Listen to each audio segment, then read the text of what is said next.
just remained, very little remained of that ragtag Continental Army on a daring midnight raid. It was a tough night. It was a violent night.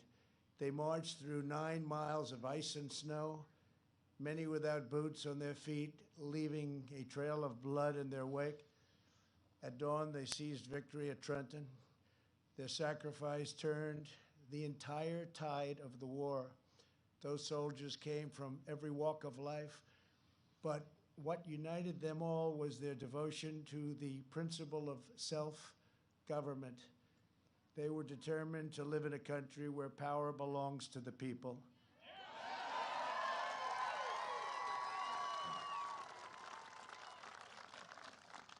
That priceless inheritance is at stake just 3 days from now, and a great red wave is forming.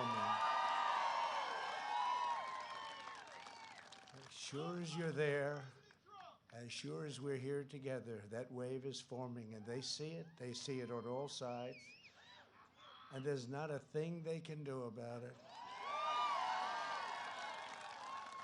This is the fundamental question facing every voter in America. Do you want to be a nation ruled by the corrupt political class, or do you want to be governed by the American people? I ran for office 4 years ago because I could not sit by and watch any longer as a small group of Washington insiders continued to get rich, bleeding America dry. You're just bleeding America dry. Think of it.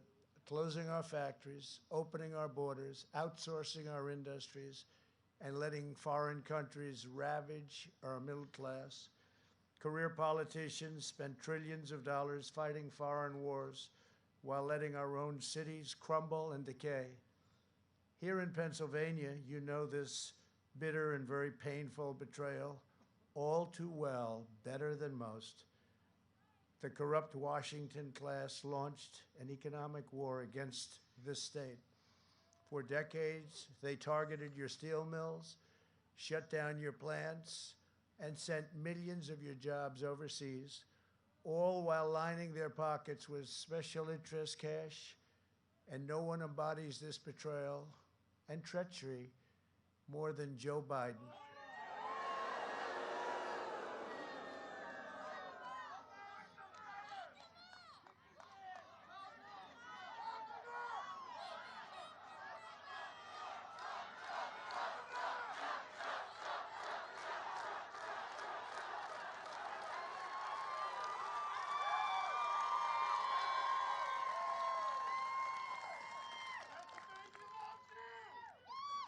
And worst of all, the suppressed media and big tech refuses to cover the crime.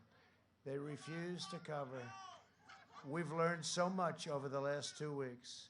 For 47 years, he supported every disastrous trade deal that enriched his cronies and impoverished your state. He wiped out Pennsylvania steel. He was the cheerleader for NAFTA and China's entry into the World Trade Organization. Pennsylvania lost 50% of your manufacturing jobs after those Biden disasters. Then Biden pushed the job-killing Paris Climate Accord, an economic nightmare for Pennsylvania miners and every worker in our country. He backed TPP, which would have extinguished the American auto industry forever. Forever. These betrayals not only made Biden's donors rich, they made his family rich. And as we know, he profited from the misery of unleashed work and horror given to Pennsylvania workers. He made a lot of money, and his family made a lot of money, and nobody knew about it until just recently. At the debate, I looked at him and said, Joe, you were here for 47 years, and you left only 3.5 years ago. Why didn't you do these things that you want done? Why didn't you fix it, Joe? And as you know, because I assume a number of you watched the debate.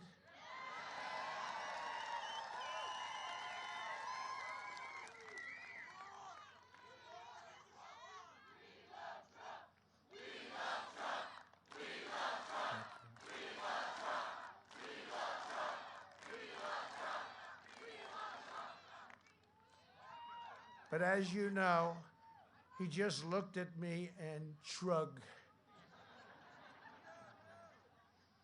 In fact, the anchor looked up and said, "Why did you do it?" She couldn't believe it. You know, she was on his side. She said, "Why did you do it? Why did you do it, and why did you say it?" In 2016, Pennsylvania voted to fire this failed and corrupt political establishment, and you voted for an outsider as president who is finally putting America first.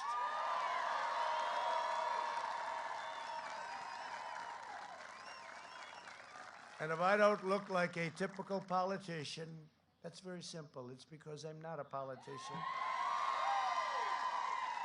If I don't always play by the rules of Washington and the Washington establishment, it's because I was elected to fight for you, and I fought harder for you than any president in the history of our country.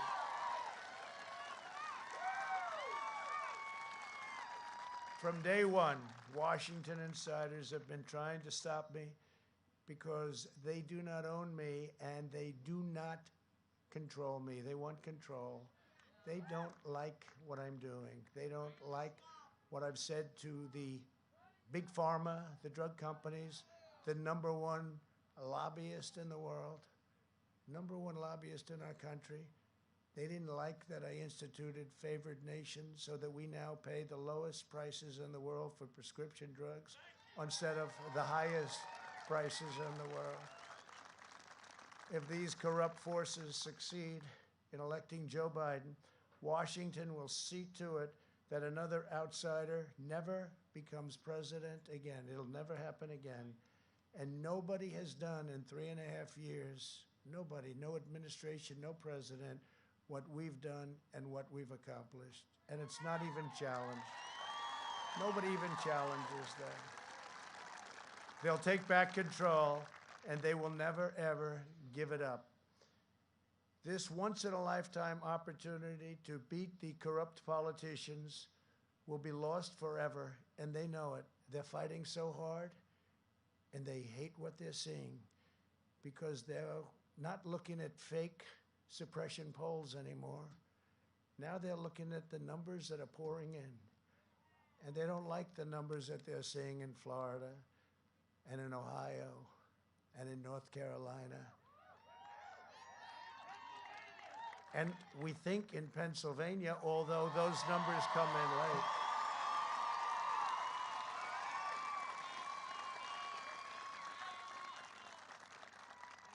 We think in Pennsylvania, they don't like it. They don't like it. They don't like what they see. And I just want to tell you that we have really, things have worked out so well for our country. Nobody had any idea that anything like this could ever happen. If you look at what's going on with, over the last 4 years, we've been building the biggest, strongest, and most secure middle class in human history. We built the most powerful military anywhere in the world. And over the next 4 years, we will make it even stronger like nobody thought even possible. Do not be intimidated by our opponents' angry and menacing tone, because if we were, we would never have been able to accomplish what we've accomplished. In truth, they are actually terrified of you, the people. They're terrified. They're terrified that you will discover that you have the power to end their corrupt rule once and for all. We have to do it. When you see what's going on, we have to do it. We don't have a choice. Somebody said, "Do you enjoy this?" I said, "It's not a question of enjoyment. Believe it or not, I do. I shouldn't. Have to go check something, but I shouldn't." But, today we're doing 3 rallies. Tomorrow we're doing 5. And the smallest crowd will be 25,000 people. Then on Monday we're doing 5 or 6. And I can't tell you what's going to happen. I think we'll just go home and rest. But they don't get to decide this election. This is your choice. We have to be very careful. We have to be very, very careful, especially in this state, more than any other state. They say you have to be very, very careful. What happens in Philadelphia, we have to be everybody has to watch, vigilant. Your decision, your future is at stake. As your president, I don't answer to the special interests of no interest to me. I don't take instructions from donors and lobbyists. I don't care about them. I don't care about them. I don't take my orders from the media, or as I affectionately call them, the fake news media. And as you know, they've turned out to be far more fake than we ever thought. And they've really turned out to be corrupt. They are corrupt. They are really corrupt. The word fake is not strong enough, especially after what we've seen, where stories, major stories, the biggest story anywhere in the world is absolutely not covered. It's hard to have scandal when you have no coverage. And they work in conjunction with big tech, and they protect each other, and they protect the Democrats, because with the Democrats, you don't have somebody up talking like I do about them. So they can do whatever they want, and this will only lead to very bad things. I do what is right for America. I do what's right for America. It's made me a lot of enemies in Washington, but I wear their opposition as a badge of honor. Winston Churchill once said that it was a nation that had the lion heart. I had the luck to give it the roar. I gave it the roar, and there is a roar, and people hear it all over. They heard it 4 years ago, loud and clear. Probably the biggest thing to happen. They talk Brexit, they talk many, numerous things, but this is always number one. What happened? 2016, and I will say, 2016 was an incredible, earth-shaking event. But 2020, and I never thought I'd say this, 2020, what we're doing right now through Tuesday, what we're doing is far bigger. It's far bigger. I never thought I'd say it. I never thought 4 years ago, and you never did either, somebody would say that this is going to be the most important election, perhaps in the history of our country. It's really amazing. The greatest threat to American democracy is the concentration of power among a small group of unelected special interests, the big tech CEOs who have been put in a position by us giving a law to them, Section 230. We've given them that power. And that can be taken away. That can be taken away. And probably has to be taken away. I see it better than all. I see it so obviously. I see it because of what I do on social media. For me, it's very easy to see. I see things that nobody would believe. The corporate media and the mega donors in Washington and Silicon Valley, they're all lining up behind an opponent that's going to do whatever they tell him to do. That's sleepy Joe Biden. It could have been the greatest. If you look, we look at the amount of money that he has raised, hundreds of millions, $300 million 1 month. But I could have been the greatest of all time. I could have been the greatest political fundraiser, because as president, all I had to do was call Wall Street, the big banks. I could have called the oil companies. I could have called all of the big companies. And every single one of them, and I know many of them, would have given me whatever I wanted. But I chose not to do that. And we did plenty. We have plenty. You can only buy so many commercials, When the airways are full and you can't buy any more, I'm saying, where are we going to spend it? Although we did spend, in our case, a lot on ground game, which they, I think, forgot to spend. as much money as they have. They're screaming in Florida, where's our ground game? Where's our ground? Well, it takes a long time. You know what? It took us a year and a half to build that ground game, so we'll see how it all works out. But they didn't do that. They decided to go a different route. But they took in massive amounts of money. I could have taken in much more than that. They did 350. I could have done that within an hour. The president is calling. He'd like you to send $25 million, please. Who's going to tell me no? Nobody. But the problem is when they call in 6 months needing a favor that's worth billions, it's very hard, especially me being a loyal person, not a dishonest person, but a loyal person. It's very hard for me to say, no, I don't want to take his call. No, his or her call. No, I don't want to do it. So it really, you're compromised. It would have compromised our nation. So I didn't want to do that. Joe Biden works for them. I know them very well. I know them far better than he does. I know him far better than he. Some are friends. Some are actually very surprised when I say, you don't have to bother. Don't worry. I don't think we can buy any more anyway, right? But he works for them. And when you see those numbers, 300, 350 million, so much they don't know what to do with it, where they're spending $25, $30 million on a congressional race that used to spend $500,000, you know something's going on, and it's not a good thing, and it's not the way I want to work. This was one opportunity to do something special. This isn't a company. This isn't making some money. This is one opportunity to turn our country around. And we're not going to blow it.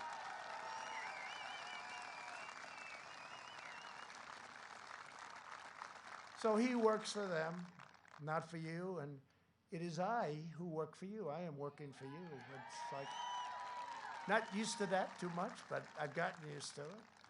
And we have this great opportunity together, and our people tend to vote in particular state. You tend to vote on the 3rd. I could say go in and early vote. Don't wait till Tuesday. Vote today, vote tomorrow, vote on Monday. But I'm wasting a lot of time because you want to go.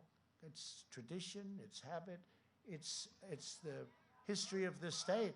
Look at what you've done with this state. Look at the history of this state with respect to our country. And you want to go, so I won't even say go today, go tomorrow, go the next day, or go on the 3rd. We want election day. Thank you. Election day. And we have others like that, too. We have others like that, too. They want election day. It's going to be a great day. The more these corrupt forces oppose me, the more I know we are delivering real change, real progress, and historic victories for the American people.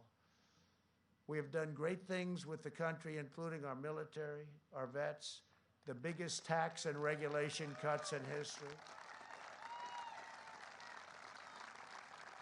We just received a poll. This was a real poll, not a suppression poll, where the vets gave us a 91% approval rating for the job that we're doing.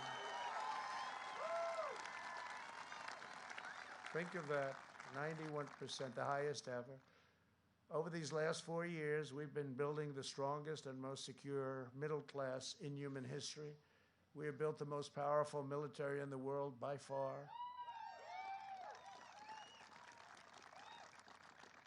Nobody has ever built what we've built. And when I came in, we had a depleted military. We had old planes. We used to get parts by going to the airplane graveyards and taking the old parts out of old planes that were sitting there rusting in the sun and crazy weather where they store them in the deserts. And that's what we were doing. We had a terribly depleted military. And now we have the best equipment anywhere in the world by far, all made in the USA. And as I say, we are the envy of every world. We are the envy of every world power. From China to Russia, North Korea, they look at us and they say, wow, what they've done. New jets, new fighter jets, bombers, tanks, missiles, rockets, nuclear. And just hope to God we never have to use it. Hope to God we never have to use it, but it's less likely that we'll ever have to use it when we have it, okay? When we have it. We were in very bad shape militarily. A general came to see me, highly overrated general came to see me, actually. One of the world's most overrated generals, and he said, sir, we have no ammunition. Right at the beginning, you know what I'm talking about. because we could have had conflict. He said, "Sir, could you hold it off? We have no ammunition." And I said, "General, no president should ever hear that statement again. We have no ammunition." Well, now we have so much ammunition. Our problem is we have no storage. And over the next 4 years, we will make it even stronger. It's going to keep us safe. Last night, our brave special forces rescued an American hostage in a faraway country.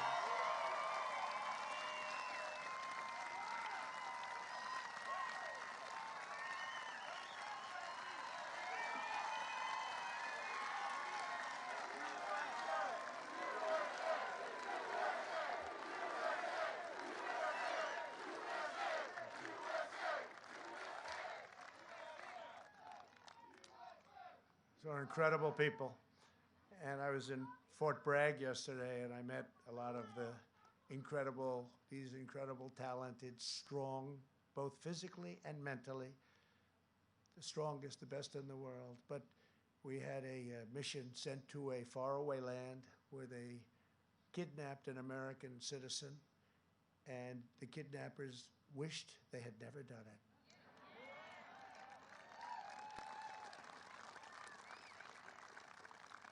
And they went in with a large group, 0 casualties. We got our American citizen, young man, we got our young man back. But the other side suffered gravely, I can tell you that. Our nation salutes its courageous military, which brilliantly executed this operation. Very few people would have been able to do it. It was very complicated and very complex, tough area. We celebrate the safe return home of an American hostage. We've gotten many hostages home.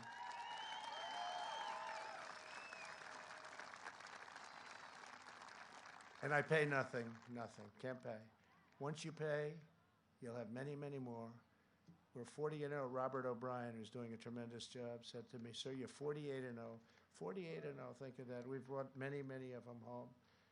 Some mostly in pretty good shape, some in very, very bad shape. Specifically, you know who I'm talking about. Came home in very bad shape, but sometimes that happens too. But we've brought many home, but we don't pay. If you pay, once you pay, your numbers will go up 1,000-fold. We're boldly standing up to China. We achieved the most secure border in American history, our southern border. We have attained, in just a short period of time, American energy independence. And if we're up to the opposing side with the Green New Deal, the Green New Dealers, AOC +3, and you add Pelosi and Schumer, and you add Joe Biden, who really doesn't understand it, so you don't have to probably. They'll tell him what to do. He'll do whatever they tell him, whatever it takes. He'll say whatever it takes. With the sunglasses, or the sunglasses yesterday. I said, I don't think I'm going to do that, but I watched those sunglasses.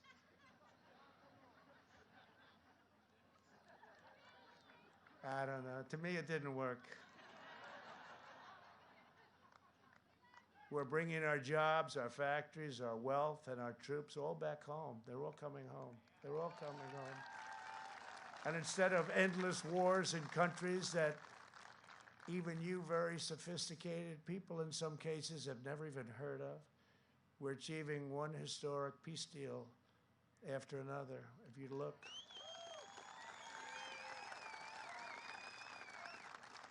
Middle East, we already have 3 signed up. We have many countries want to sign. We're signing them rapidly. And even with Kosovo and Serbia, we're doing a trade deal with each, a routine trade deal. When I heard about it, I said, wait a minute. They've been killing each other for decades. They've been killing and killing for decades, each other, fighting all the time. We're doing a trade deal. They want it. They always want us. All of them want us. The whole world wants us. So we're in a great negotiating position. But I said, Kosovo, Serbia, we're doing a trade deal. You tell them we're not going to do the deal unless they make peace. And all of a sudden, they were hugging in the Oval Office. It's great, right? No. And it came through common sense, and it came for no money, going to make a trade deal. We said, no, we're not going to make the deal unless you two start getting it. You're killing each other for decades and decades. That's all they do is they kill each other. And when I saw the two leaders hugging in the Oval Office, and there was I think they were exhausted, frankly. I think it was time. It was time, but somebody had to say, do it. Just seemed to make a lot of sense. I said, wait a minute, let's do it, and we did it. So I'm very happy about that. And thanks to our administration's unprecedented mobilization, we're now just weeks away from a mass distributing of a safe vaccine. We're really, we've got it. We've got great companies, Johnson & Johnson, Moderna, Pfizer, all with a vaccine, all with the little different versions of it, some similar concepts, but, and many other companies, and we're ready, we'll have that. And we will have it, but even if you didn't, I say it drives them crazy, we're rounding the turn. We're rounding that turn. We're rounding it. And our economy went down less than any economy anywhere in the world, and it went up faster by far. You know, they keep hearing about Europe. Well, they're not doing nearly as well. Seniors will be first in line for the vaccine, and the vaccine will be free because it's not their fault. It was China's fault. China did this to us. And our vaccine will eradicate the virus and end the pandemic once and for all. Americans will return to school and to life. By slashing red tape and cutting bureaucracy, we're producing this vaccine in record time. If Joe Biden were president, you wouldn't have this vaccine for 4 years. And he had his chance with the H1N1, he calls it in reverse, swine flu, which was a disaster. We've moved heaven and earth to produce the vaccine ahead of schedule and manufacture hundreds of millions of doses in advance, all ready to be shipped, and we have our military is going to be shipping it. Logistics, we have a general, that's what he does. He delivers troops. He said, sir, this is easy. We'll get it done very quickly. It's the most advanced medical operation anywhere in the world and in history. Thanks to the therapies we've accelerated, we have already reduced the mortality rate 85%. Think of that, down 85%. And our excess mortality rate is 40% lower than Europe's. And Europe has done a good job. It's a very brutal thing. Everyone thought Germany was doing great. They're not doing great. Right now, you see what's going on over there with France, again, Spain and Italy. But we're doing great, but we just don't get credit for it. We don't get credit. And I don't want the credit personally, but I want the generals and the admirals and our great Vice President, Mike Pence, who worked so hard, and all of the people on the task force, and Jared Kushner, what he did, he's here someplace. But he was fantastic on the ventilators. You know, ventilators are very, very complex. Oh, look at that, Jared. And he wants no praise. He couldn't care less. He truly couldn't care. Thank you, Jared.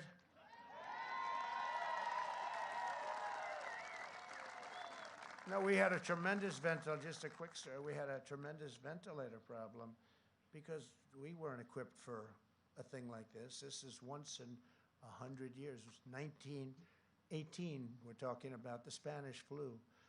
And we weren't equipped for that. And all of a sudden we're getting calls. We need 40,000 ventilators, like in New York. They needed far less than that, but they needed many, many ventilators. And other states are calling. We need ventilators. And it's a very complicated piece of equipment, as you can imagine, with pipes going down, heavily computerized. And people didn't know what to do, making them on a mass scale like this. Hospitals had very few of them.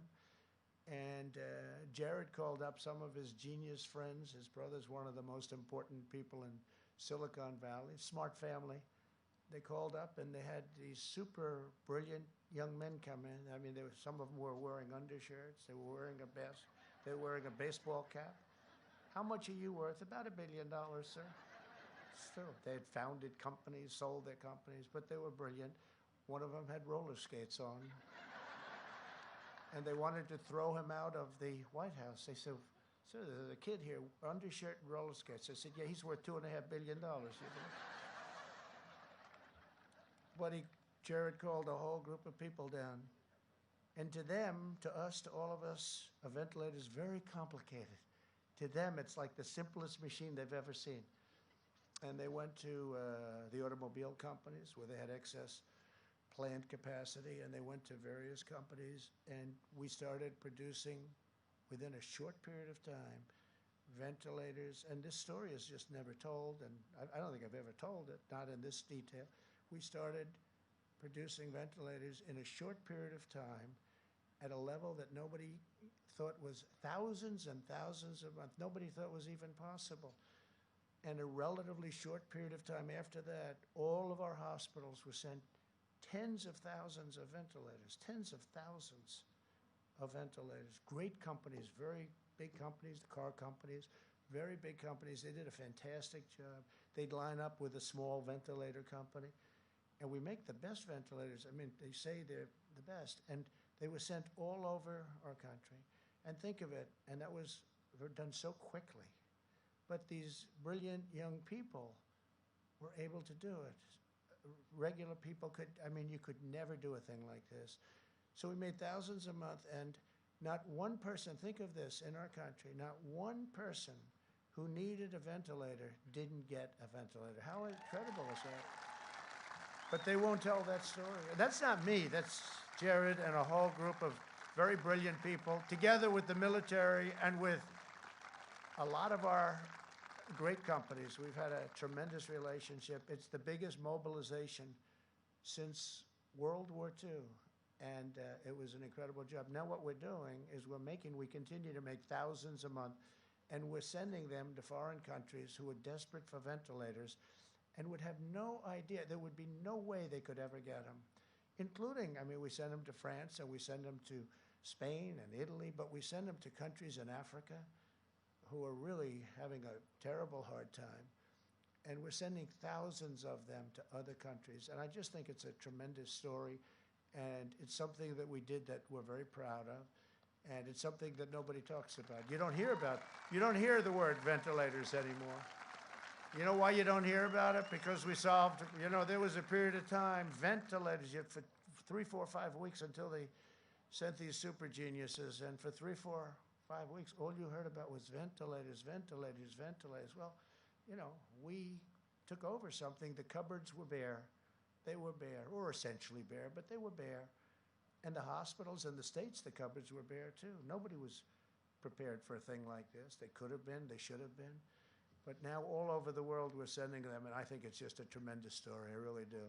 It's a story that's untold. You'll probably never hear about it again. And as soon as we started making all of these thousands of ventilators, you haven't heard the word ventilator? Just like, and there's one other quick story, the wall, the wall, the wall, that's all you heard. Trump promised the wall. Will he ever give the wall, the wall, the wall? And then now the wall is going to be completed very quickly. We have over 400 miles of wall built. And now you never hear the word wall. They never say, oh, he got the wall, he did it. And we built it exactly to the specifications of the Border Patrol. And they were tough specs, I will tell you. I said, how about concrete plank? No, sir, we need steel, we need rebar, and we also need concrete. Oh, that's great. But we got it built, and they have to have vision. They have to have slats because they have to be able to see through what's on the other side. You can't have, and you know, once you realize this, I mean, they're right. So we built it to those specs. Very, very, I've done an incredible job. We're doing 10 miles a week. We'll be finished very soon. But you never hear about the wall anymore, you know?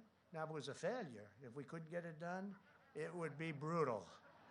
It would be a brutal time for you, President. Because of our relentless efforts, the recovery rate right now on COVID or the China virus or the China plague is 99.7%. Take the vote. 99.7%.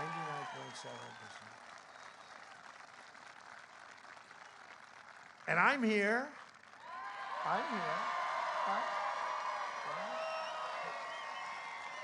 I'm here. And these two great people whose property we're using today, what a historic property. And all I know is they said, we just drove up the road. They've been here a long time, but not as long as George Washington, right? But they've been here a long time, and they said, and you probably, many of you said, do you see the crowds along? It looks like Broadway, except it's slightly more picturesque. Slightly more picturesque. But it's thousands and thousands of people lined all the way down to the highways. It's incredible. And they're all waving flags. Most importantly, they're all waving flags, and they're proud of our nation. And I guess it has something to do with Pennsylvania. I'm going to be here all day today. But no, it's a beautiful sight, and they were very proud. And thank you very much for everything you've done. We're allowing younger, healthier Americans to resume normal activities while strongly protecting the elderly and those at high risk. And we're making the powerful antibody treatment that I received available to anybody that needs it free. Free. Wasn't their fault. But I had that, and I didn't feel good. I said, what's going on? And test positive. And I couldn't, I'm the President of the United States. I couldn't bury myself in a basement of the White House, as nice as it is. I actually got to see it one time. It's very nice. Like you would expect. It's a beautiful basement. It's in the White House. Very solid basement. But I couldn't do that, and I couldn't put myself in a beautiful room upstairs, beautiful bedroom, and stay there for a year and a half. I'm the president. And I'd go to meetings, I'd say, that's a lot of people. And then one day, that happens. And I said I wasn't feeling good. And the doctor came in, and great doctors, great White House doctors, Sean, and they came in, they said, sir, you've tested positive. I said, tested positive for what? And they said, for COVID, for COVID. He actually used the term COVID. He's more politically correct than I am. He said, that's not good. But I didn't feel good, and we went over to Walter Reed Medical Center, which is phenomenal. I see the work they do in young men coming back so bad, and women so badly wounded. I see what they can do, and nobody can do what they can do. And Johns Hopkins was great. We had a lot of doctors gathered around, but I didn't feel good. And they gave me something, Regeneron, and Eli Lilly makes a very similar kind of a thing. The concept is based on antibodies. And I woke up the next morning, and I felt so great. I wanted to rip that Superman shirt open. I wanted to come back. I wanted to start doing a new trade deal and campaigning simultaneously. They said, sir, how about taking it easy for a couple of days? But no, it's incredible. What we've been able to do is, and I don't even know, maybe, now I'm saying, well, probably wasn't the drug. It's just that I'm in such perfect physical condition.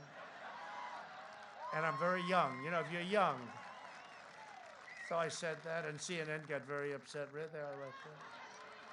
Their camera just went off, the light. They got upset. They said, he is not young and he is not in perfect shape. I said, I'm a great physical specimen. They didn't like it when I said that. They don't like those kind of things. No, but I don't know. Maybe I helped. I don't know. But I can tell you, it's incredible what they've been able to do. And I think it did help a lot, frankly, because I got out of there fast. I could have gone out a lot sooner, too. I wanted to go out almost immediately. They said, nice and easy, please, sir. And but it shows you, maybe I serve as an example. First Lady got it also, and she's better. She's perfect. And Barron Trump, right? Barron got it.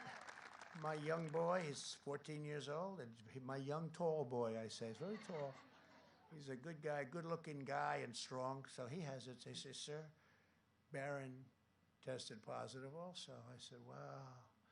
Then I go, this was at the beginning, I say to the doctor about 12 minutes later, doctor, how's Barron doing? Oh, he's okay, sir, he sloughed it off. I said, you know why? They're young and the immune system works. That's why I say, Get back to school. Get back to school.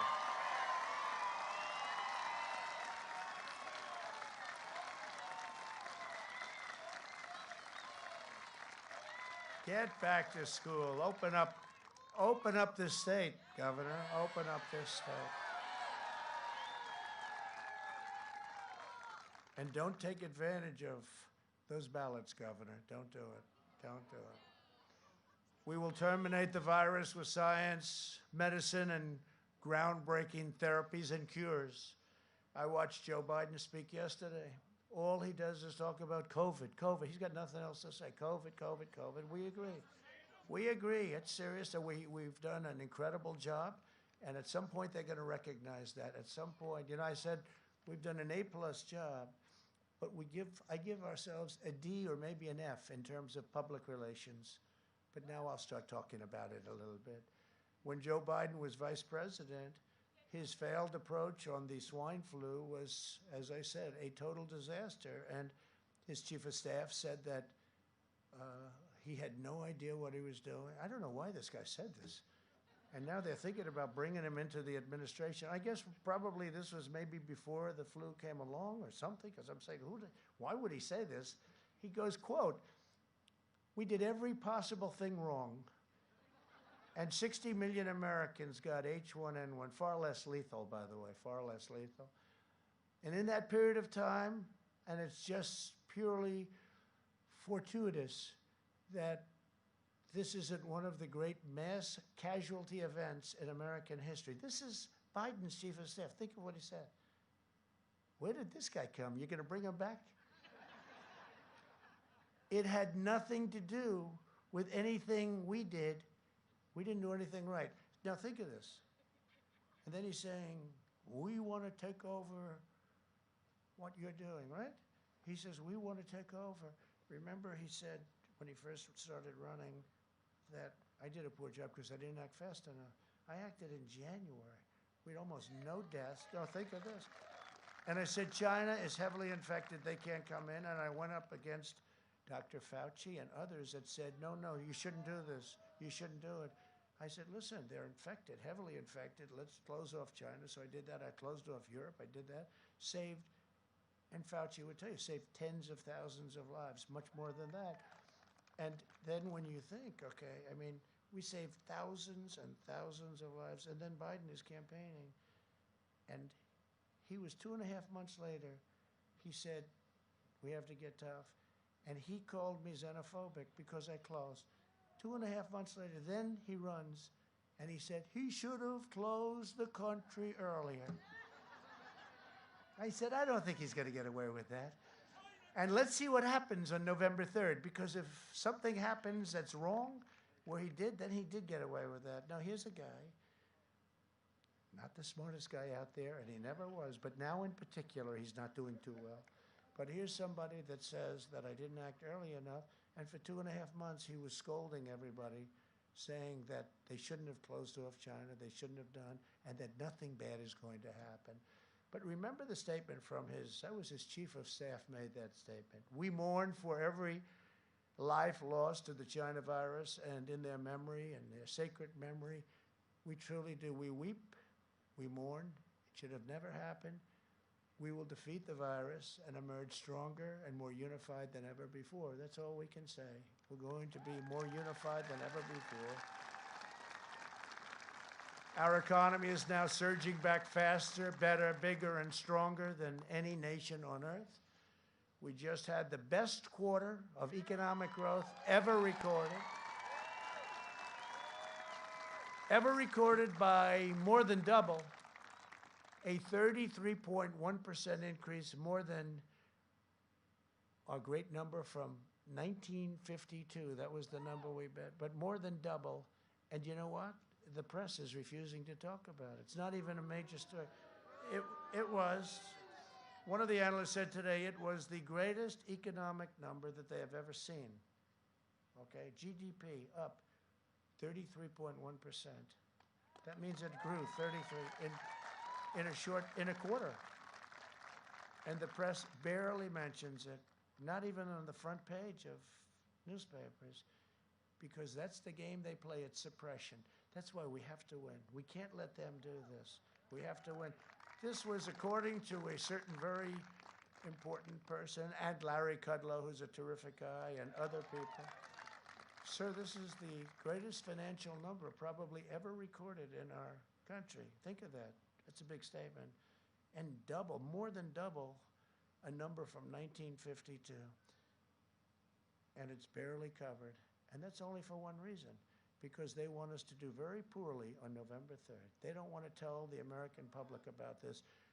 The one advantage I do have is I do have a way of getting the word out, but it's very tough when they pick it up. Even this, they won't pick this up. I made a statement, strong statement.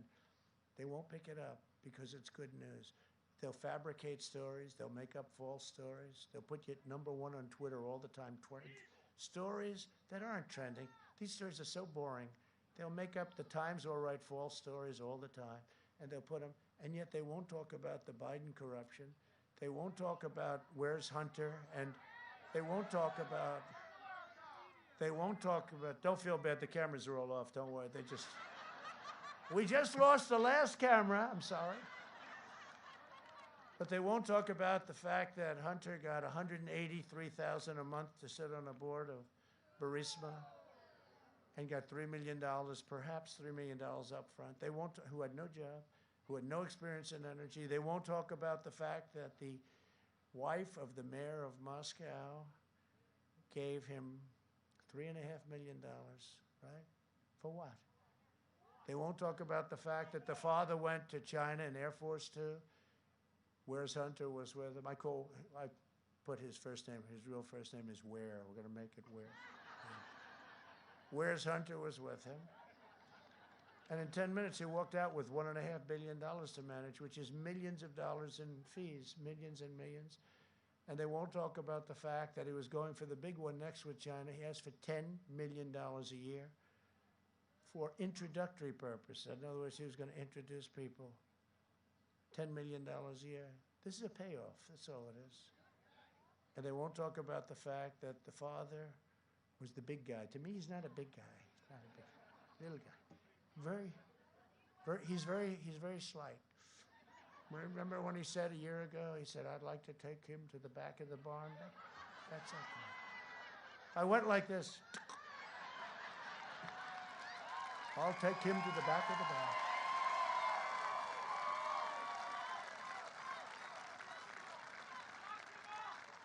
The glasses. Next year will be the greatest economic year in the history of our country if we don't raise taxes.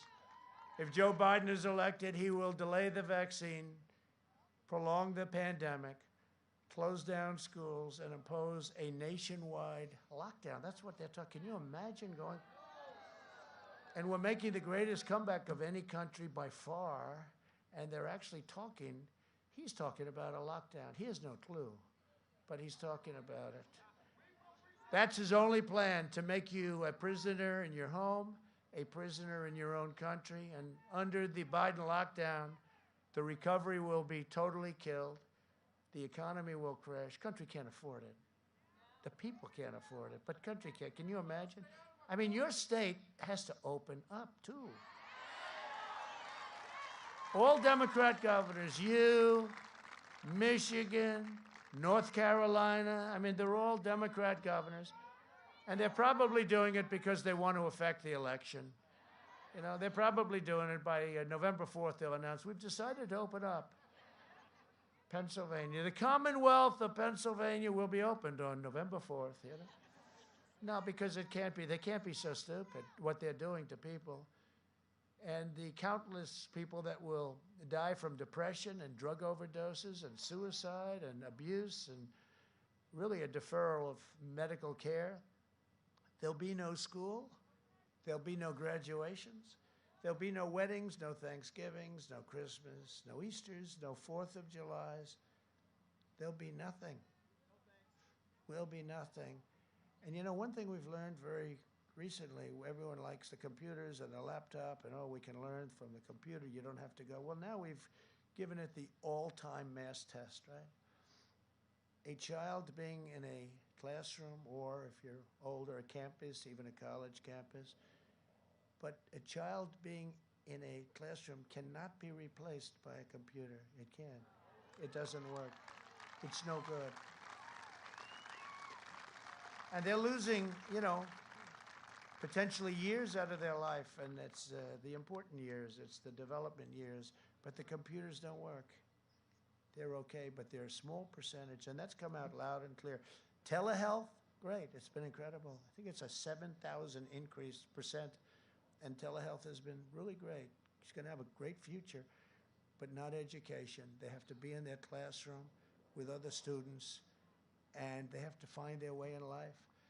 And no future, this is no future for what they're doing in Pennsylvania, what they're doing in other states. This is no future for American youth. It's going to have a long-term impact on them. Biden's plan will destroy America. My plan will destroy the virus and make America greater than it's ever been.